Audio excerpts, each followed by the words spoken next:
Mbĩtĩka cia mũbira wa magũrũ cia gavana wa kaunti ya Kiambu Kimani Wamatangi irambĩrĩria tarĩki 14 mweri ũyũ itanyarĩ gũthondeka timu ya arũme na airĩtu ya kaunti ĩno. Ngucanio ici ibangĩtwo gũthakĩrwo ikĩro-inĩ cia sub county kũrĩa ahotani magakorwo makĩingĩra thĩinĩ wa gĩkĩro gĩa county na kwĩhotanĩra hamwe na indo ingĩ, nguo cia mathako, ikombe na mbeca baribari. Kũringana na CC wa mathako kaunti-inĩ ya Kiambu Osman Korar, ngucanio ici nĩ ikũhe mweke mbeũ njĩthĩ kuonania taranda ciao oro ũndũ ũmwe na gũkorwo magĩtharwo kumana na ũhũthĩri wa ndawa cia kũrebia.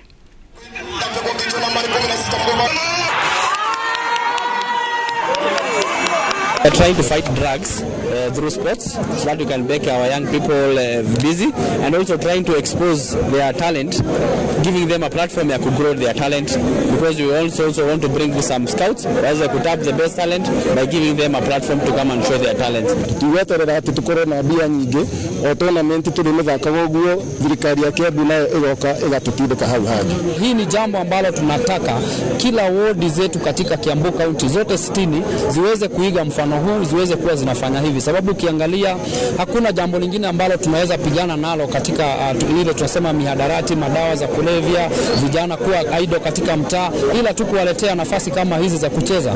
Tunaneto hoya ndoa mega meyumirie gatundu tuna talent ni vile tu grau na equipment hatuna.